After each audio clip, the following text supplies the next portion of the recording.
Welcome to the In Love with PMDD podcast. I am your host, Dr. Rose, your PMDD relationship psychotraumatologist. Before you ask what PMDD is, it is premenstrual dysphoric disorder. And if you're listening to this podcast, maybe you have PMDD or your partner has PMDD. It doesn't matter. I work with both individuals. And what I do is I give you my strategic trauma transformational tools that help you stop the monthly PMDD breakups, get rid of the stress, the arguing, and the fighting within your luteal phase and every other phase of your cycle. You are not alone in this. I have personally been suffering with premenstrual dysphoric disorder for over 19 years, and I'm here to give you tools on how to stop the monthly PMDD breakups. We got this. I love you. So today I want to talk to you about the top 5 reasons for PMDD breakups. And I really wanted to talk about this because I am once again in Los Cabos, Mexico.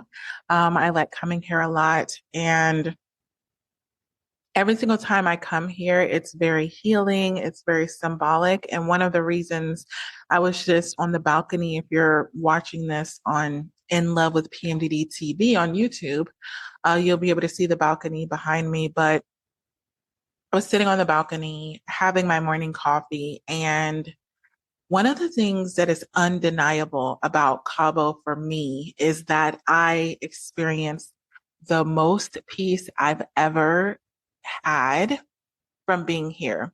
It always starts with my sleep. Like, it doesn't matter what time I get in or whatever. Whenever I go to sleep, I always have the deepest sleeps, and I feel so restored and I feel rejuvenated. And I think this is what keeps me coming back here. And it's very ironic that I feel so restored and relaxed and at peace here, because this is actually the last place that I saw my ex. So it's been 2 years, and I didn't even know this. I'm here, as you can see the balloons in the background. If you don't follow me on In Love with PMDD on YouTube, the link is in the show notes. But I'm here for my daughter's 16th birthday. So what I've decided to do is go to all of our favorite places for the next month to kind of celebrate her journey of turning 16. It's such an incredible milestone. And there's so many places that because we travel all the time, and she's homeschooled, so she literally goes everywhere with me. But there's certain places that we really bonded and we really connected. And, if you have a teenager, those moments are so precious. So this is one of them where we just come here, we go to the beach, we play volleyball, we get in the pool, we play catch with the ball, we go out on excursions, go camel riding, ATV riding, zip lining, all of the things. And every single time we come here, it's different because we decide, do we want to do excursions and do all the adventurous things like the ATV riding and all the things, or do we want to relax like I did last month? And so in planning this trip, it always hits me when I have like the most peace in the morning and I'm drinking my morning coffee on the balcony, slowing down as I talk to you about for my nervous system.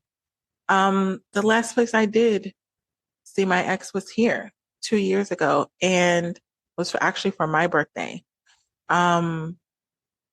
And I remember experiencing this place so differently. I literally was crying going through the lobby and all of these beautiful places with these pools and beautiful just people that are so nice. And I love being on vacation so I can see people enjoy life and have fun. Like, it almost is like osmosis. It helps me. And I remember calling my best friend while I was in tears during my last visit with my ex. And I was like, please, like, I feel like I'm losing my mind. And it saddened me that I was in the most beautiful place I had ever seen. And I felt horrible. I felt like there was a fog over me. I felt like there was this doom and gloom, and I was so frustrated. I was so hurt. I was literally broken. I can actually say that I was broken when I was here because I was depleted. I had given everything that I had to give. And I'm not saying that I was perfect. I'm not saying that I could have done maybe something different in my partner's eyes. Like, I can't speak for me. I can only speak for myself. But I genuinely was at the point where I felt like I can't give any more than I'm giving. And I know I can feel like whatever I'm giving is not enough. And that was my breaking point.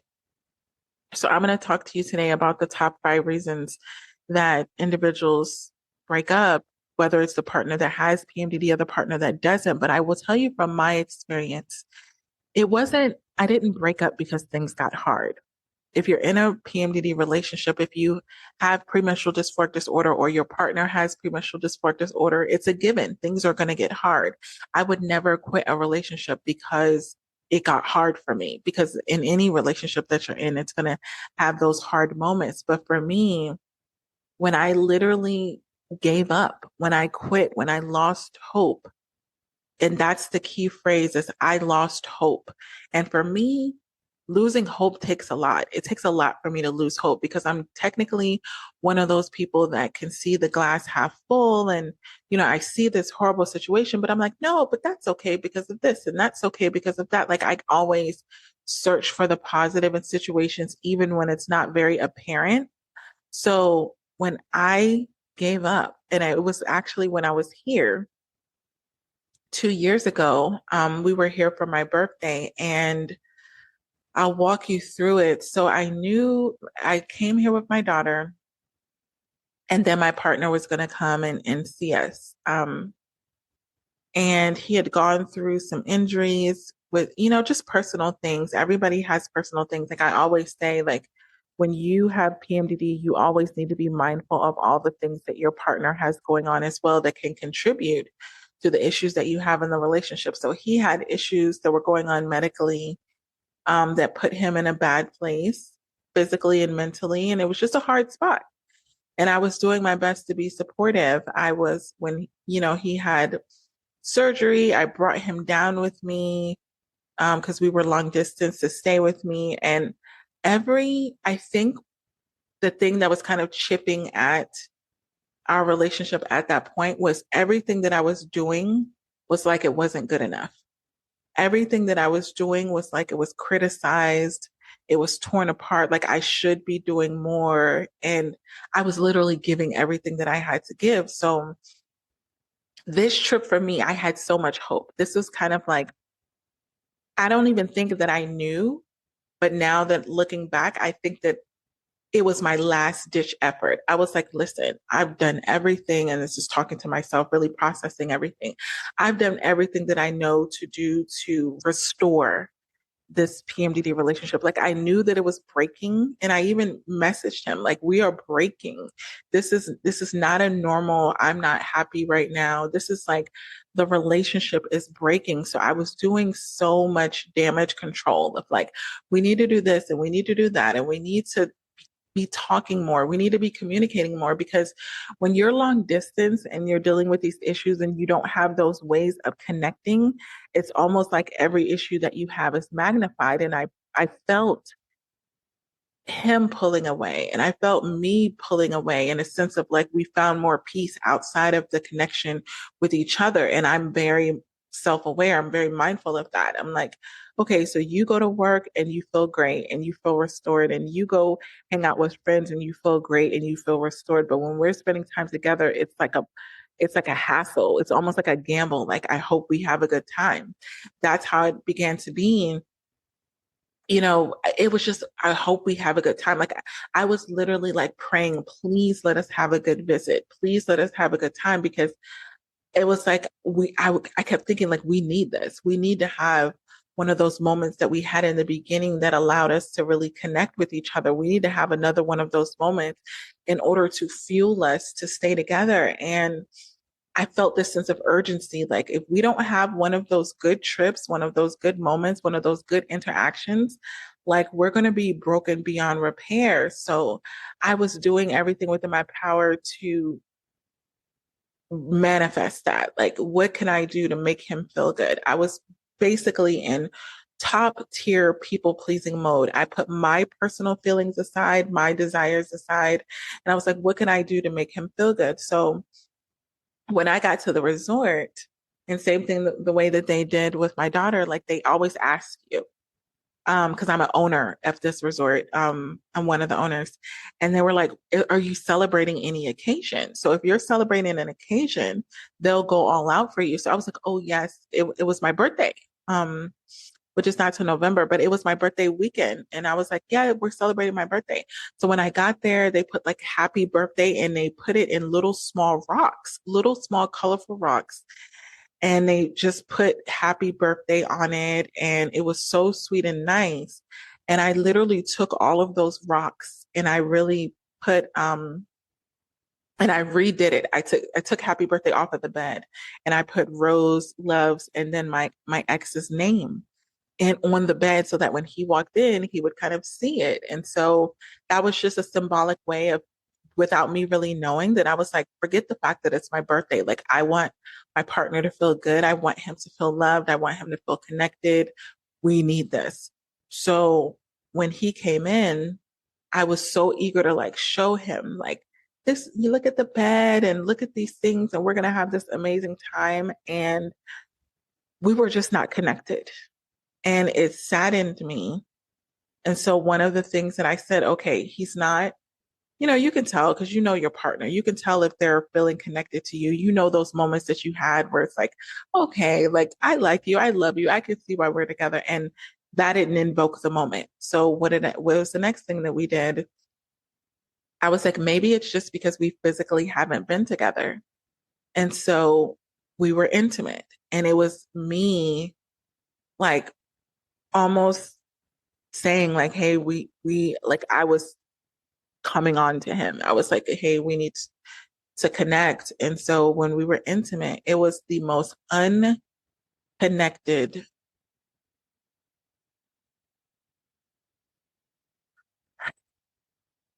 sad, borderline disgusting interaction that I've ever had as far as sex and intimacy is concerned.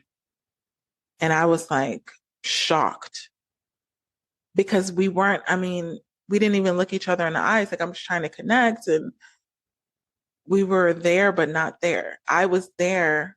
And I don't want to say we, because I was there because I was reaching. I was like, we need this because in the past, like maybe having sex was one of those things where we kind of felt more connected. And it scared me. It literally frightened me when we were able to have sex and I felt even more disconnected. I remember that. I was like trying to look at him and he wasn't connecting with me. And it was kind of like going through the motions, which for me is the most disgusting act of quote unquote intimacy that you can do, is to not be connected during sex. Is to just be going through the motions for the sake of either one of your desires, like, oh, I just want to do it because I want to feel good, or just because you feel like you have to. Like for me, that's a slap in the face because I feel like if you're with someone, that's one of the tools, especially when you're married, like that's one of the things that God gave us to connect more with each other. And so when that wasn't working, I remember I just laid in the bed and tears started rolling down my face. And I was so scared. Like my heart was beating so fast. I was like, oh my God, like acts of service wasn't working, with meaning I, put the thing on the bed and sex wasn't working. Physical touch wasn't working. We were not connecting. And it scared me because all of the things that I knew that connected us were no longer there. And I was just a mixture of scared and sad because I knew it's almost like this is it. Like we're done. Like this is not like a normal PMDD monthly breakup where it's because of a certain circumstance. Like this situation happened, so we need to break up, or I'm frustrated. Like it was literally, um, we're not connecting, and I can't put it's like you're plugging up something the dead. It was dead. And so that trip was horrible, and he ended up leaving. And when he actually left, I was sleeping with my daughter. I didn't even sleep in the bed with him that evening because he had, I don't like, he did his thing, and I kind of like, we tried to do things as a family. It wasn't working. The vibe was off. And so my birthday was like the upcoming few days, and he was leaving, and he ended up putting a card on the bed. And that was the last time I saw him, was the day before, because even when I like slept we had like a pull out couch in the living room, and that's where I was sleeping with my daughter, because I just was so sad and hurt, and I know that it wasn't just me. I know that he had his own experience as to what was going on. I know that it was hard for him. I know that he wasn't getting his needs met, whatever that looked like. And I felt like a failure. So for me as a wife, as a PMDD partner, like I felt like I don't have anything else to give you. And I had never felt like that before. I always felt like, oh, if we just do this one other thing, but I lost hope because I felt like I pulled all of the things from under my sleeve, and he still wasn't connecting with me. We still weren't connecting. It wasn't just that he wasn't connecting with me. It wasn't working. And I didn't have anything else to do. And it's almost like we were going through the motions of, okay, we need to talk about this. But every talk ended up into an argument and a fight. And it's almost like the more that I was using the tools that used to bring us closer together, the more it was drawing us further apart.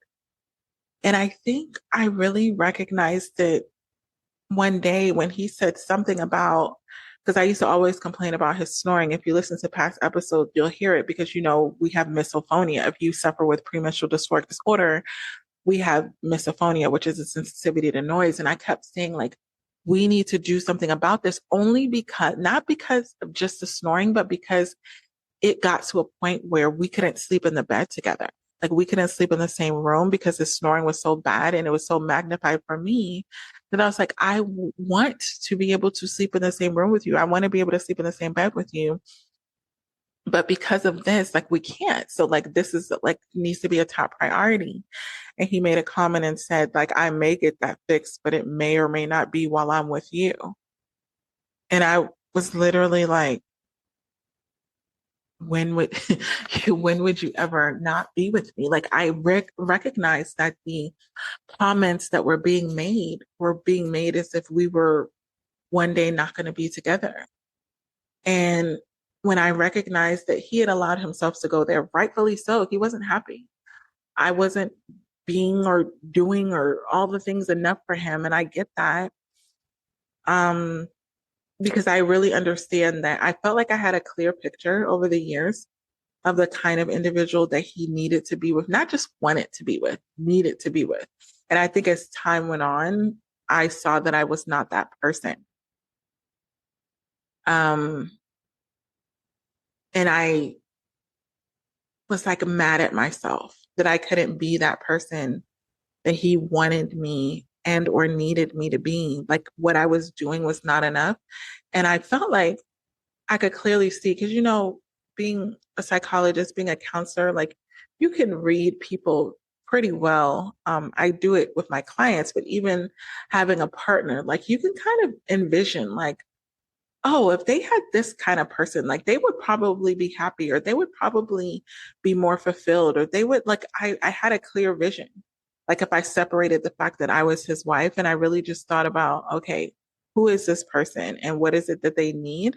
And I mapped it out, wrote it out and all the things, like, processed it, which I did. I thought about him a lot.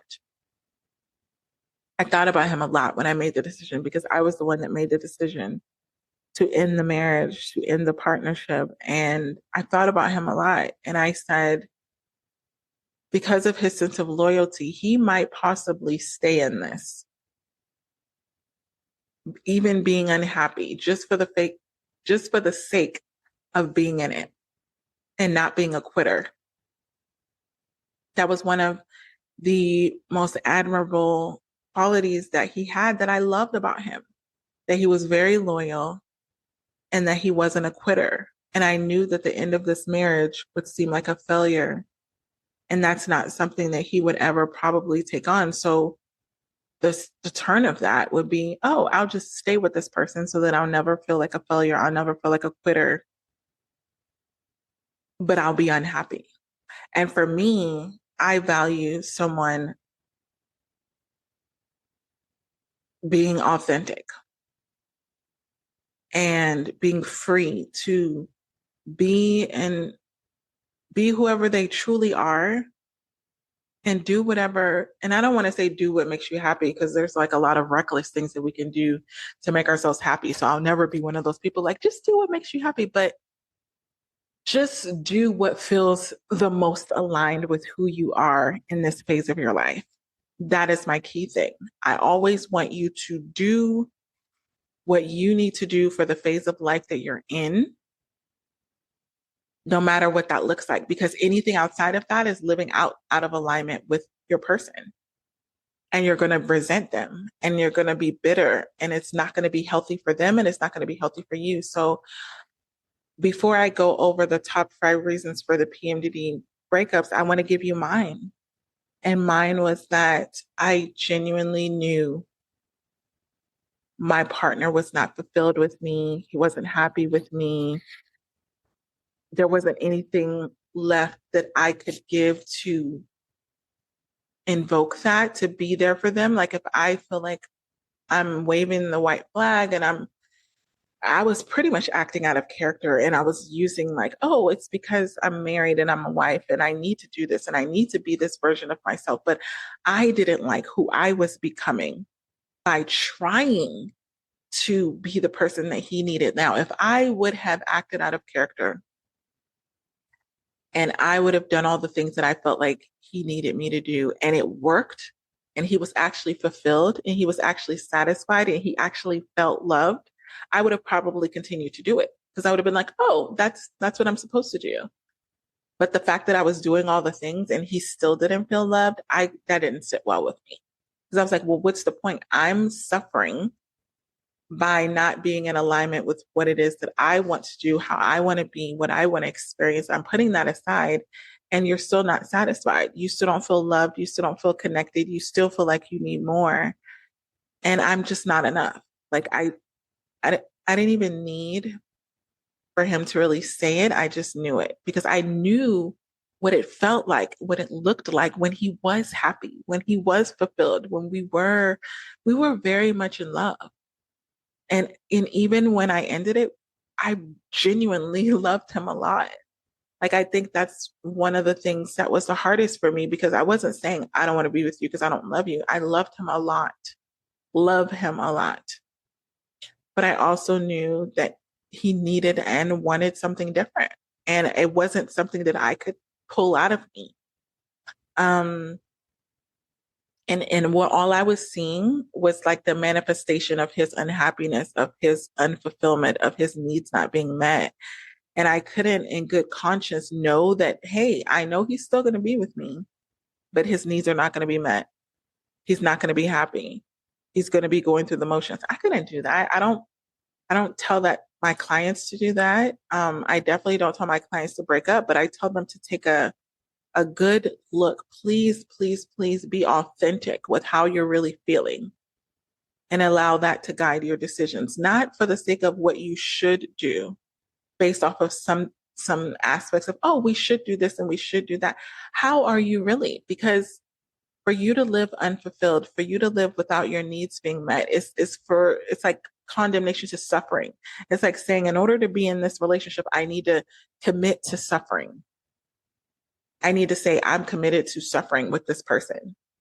And what kind of life is that? Your immune system, there's so many things that happen when you're unfulfilled in a relationship, and the way that when the hope goes down, when the hope is lost, there's so many things that happen in PMDD relationships that affect your mental, physical, emotional health, spiritual health. Like you don't feel the energy to do anything. I was in the most beautiful place here one of the most beautiful places that I've ever been to. And I was miserable. And I came back a year later and I was kind of, healing a little bit. So it was a very, like, it was better, but it wasn't there. And now 2 years later, it's so peaceful. And nothing has changed about this resort. Nothing has changed about this country. Nothing has changed about this environment.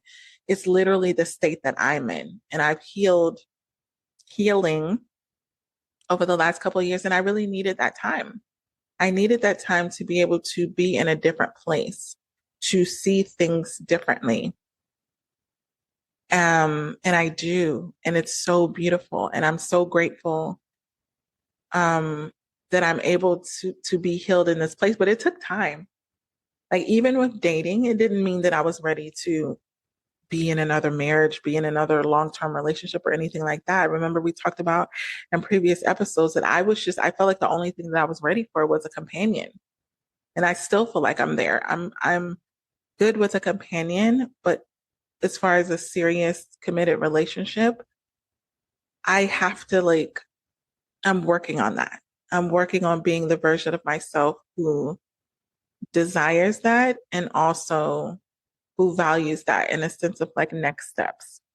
But I think it's very important to really monitor your healing process after going through a breakup and then what you're really ready for. Because I don't want to force myself into something and then all of the unhealed parts of myself from this past relationship 2 years ago comes out and I project that on another person that doesn't deserve that. So let's get into, now that I made it on the other side, of really making peace with the breakup in a sense of I'm hoping and praying that he's happy and fulfilled and has joy and love in his life and that he has all the things that he desires and deserves. I hope that for him all the time. Because that's what he deserves. And I feel like we all deserve to be in a place where we are getting where we're signing up for. I sign up to be, no one signs up into be in a relationship to suffer. You sign up to feel supported. You sign up to feel loved and adored and cherished and all of those beautiful things. And I think when you notice that those things are gone, you really need to be very serious and mindful of either how to start the process of getting them back or making a decision that's going to allow you to be in that place. And so if this is something that you're working through right now, and you're like, we're really working through a hard patch and we keep having these PMDD monthly breakups, but it's kind of feeling like it's a little bit more than that. That's a sign to get help. And especially if you know that PMDD is one of the biggest things that is causing a lot of this suffering in your relationship and it's very cyclical. That's one of the first signs. So the first reason is a cyclical breakup. A lot of the breakup threats, you're threatening to break up every single month and you get emotionally exhausted. This is what a lot of my clients have dealt with when they first come to me is that they've said the breakups, it's not woken the partner up to make the changes that they feel like needs to be changed. Mm-hmm. And so you're threatening to leave the relationship during the luteal phase or maybe another phase of the cycle as an impulsive reaction to the symptoms and the way that they're really affecting the relationship. And over time, partners stop taking the threats seriously or they feel worn down from them. They're like, oh, let me guess, you want to break up again. And so when the real breakup happens, you don't have any energy left to recover. That's what happens when you have a lot of these cyclical breakups because you're constantly telling your partner that you want to break up. You don't want to be with them. You're not satisfied. They're not supportive. You deserve better than this. They deserve better than this. Maybe they would be better off without you. All of these things. And then when your partner says, no, for real, I really don't think that this relationship is healthy for the both of us because you're so emotionally exhausted from the cyclical breakups that have been happening every month, every 2 months, every 3 months. You don't have any energy left to recover. You don't even know where you would begin. Because every single time that your partner has been doing this monthly breakup, you haven't taken them serious enough to say, okay, we need to get help. We need to get a session with Dr. Rose to where I'm really understanding the root of this. Because here's what I want to tell you. This is really good for clients that are thinking about working with me. A lot of times, by the time you've gotten to the point where you're like, oh my gosh, we really need help. Like this is out of my hands. There's been days, months, years of traumatic experiences, of fights and arguments that have happened. It is not going to be cured in one session. It is not going to be healed in one session, because a lot of times when you start doing the work, you need to make sure that you keep going. Otherwise, you're going to revert back to how you were before, and you could end up worse than you were before, because you start opening up the wounds and the trauma of things that have happened in the past, but there's no continued care. What I mean by that is, let's take antibiotics, for example, because it seems like people can understand the physical ramifications of a treatment plan a lot simpler than the mental and emotional that happens with counseling. So if you go to the doctor and they say you have an infection, you never take an antibiotic for one day. So think of this as one session. Oh my gosh, Dr. Rose, we have all of these things going on from all of the, like when you first come on a session with me and you unpack a lot of the things that have gone on, there are multiple avenues that need to be approached one at a time, so that you're not overwhelmed and so that you're not re-triggered. And coming to me for one session is the equivalent of taking one day of a 10-day antibiotic prescription.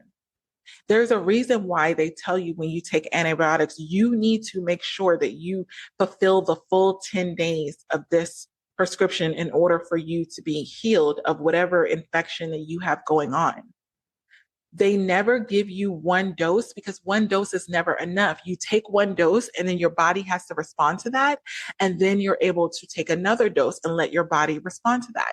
It's the same thing with counseling sessions. When we're dealing with things, I'm dealing with them one at a time, so that you're not overwhelmed, so that we can actually have transformations to where you're not reverting back. It's kind of like if you put a kid on a bicycle and then they take their foot, they're going a little bit and then they take their foot off the pedals, they're going up a hill, they're going to roll backwards.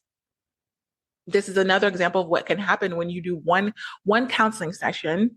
You're rolling up the hill and you're like, okay, I'm seeing some momentum. Like this tool that Dr. Rose gave me is actually working. And then you stop pedaling and you go back downhill, and you probably end up, further back than you planned on going, because you've already opened up the wound. So this is why I have my program, which is the PMDD pyramid method, where we're meeting 3 sessions, one with you, one with your partner, and one together. But a lot of my clients, they're monthly. I meet with them every single week, because even as we're uncovering things, there's new things that are coming up that need to be addressed. Otherwise, you're going to end up in the same spot. So it really depends on how serious you are about your relationship actually repairing versus you putting a Band-Aid on it. Meaning, if you don't take the antibiotics, you put a Band-Aid on it and hope that it heals. That's what a lot of you are doing when you're just getting one session with me. You're hoping that the Band-Aid can help stop the bleeding so that you're able to survive one more month. But then a couple months go by and the wound opens back up, and then you're ending up in the same spot and you're like, oh, I need help again. You need continuous care in your PMDD relationship. You need to be meeting with me at least once a month. I say this to all of my private clients and anyone that's thinking about working with me. I would say initially, when we're working together, once a week. So that way, the tools that I give you, you're able to decide, okay, what happened after I started using these tools? What is going to keep you accountable to keeping that momentum, not just with you, but with your partner? What is going to keep you accountable to, okay, we need to make sure that we do this. We need to make sure that we do that, because the tools are all customized to your specific PMDD relationship, to what you specifically have going on. So I'm starting my monthly memberships up again, and I can only take a small amount of clients at a time. I cannot accommodate everybody on a monthly basis, which is why I'm opening this up. But you have to make the commitment. You have to make the commitment, the 2-month commitment. I am no longer doing it where I'm patching it up for you, because it doesn't really serve you. So the individual sessions will be for my private clients that I'm already seeing on a monthly basis. And if you just have one issue that you're dealing with, and you just need an extra session, that's going to be there for you. If you need an introductory section, that's going to be there for you on an individual basis. Everything else is going to be monthly, because I've seen so much damage being done by this one here and one there. And I don't have in a 90-minute session, I don't have the time to unpack 3 months, 4 months, 2 months, 1 month worth of issues in one session. It doesn't help you, and it doesn't help me give you the tools that are really going to help you get to a different place in your relationship. So that's one of the reasons why this is top reason for the PMDD breakups. You get emotionally exhausted and you don't have enough energy. The next thing is unmanaged PMDD rage. I, created the course on PMDD rage and the communication breakdown and the me before PMDD. I do those courses so that you can stop walking on eggshells. Like the course that I have, my partner has PMDD. Now what? Partners feel like they're walking on eggshells and they get stuck in the pattern of yelling and shouting and shutting down and avoiding important conversations and the blaming and the shaming and the defensiveness and the lack of accountability. These are all things that happen, and it ends up that you're so disconnected. So now we have the first reason where you're so emotionally exhausted. The next one is you're so disconnected because you've been saying hurtful words that your partner, doesn't even think that you like them anymore. Not even mentioning love them, doesn't feel that you like them.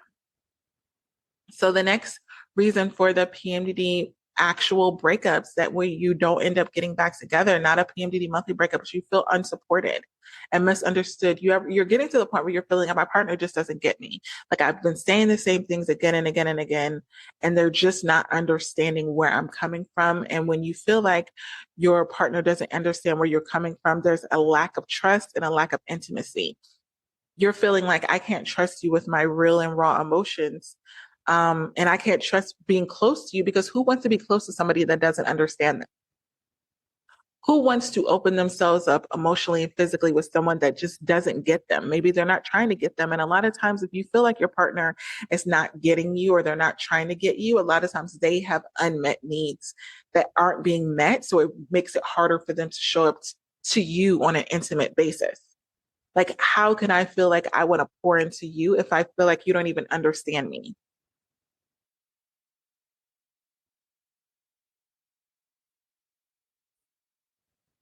And the next thing is like the loss of intimacy. When you have this withdrawal, when you have this irritability, when you have this, you lack the desire to be close to your partner.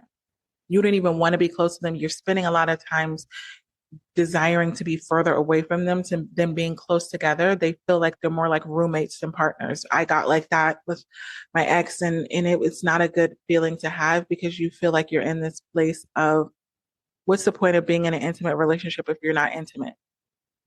I have a lot of friends. I don't need to be living with one.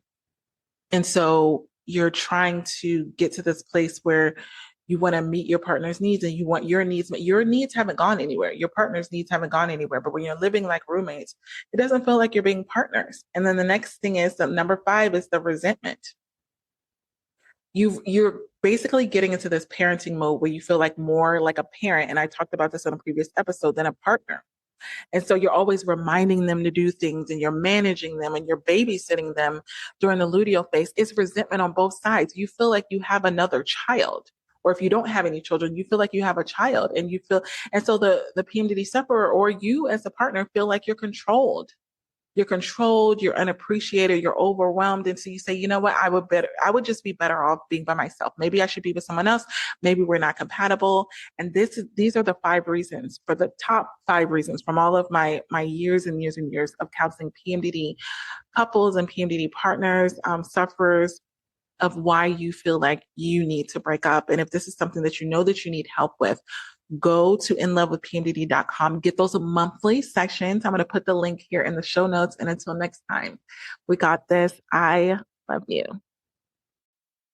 I hope these PMDD trauma transformational tools in this episode today helped you and your PMDD partner. If you're listening to this and you know that you need help further, you need customized PMDD relationship advice, go to inlovewithpmdd.com, get those counseling sessions.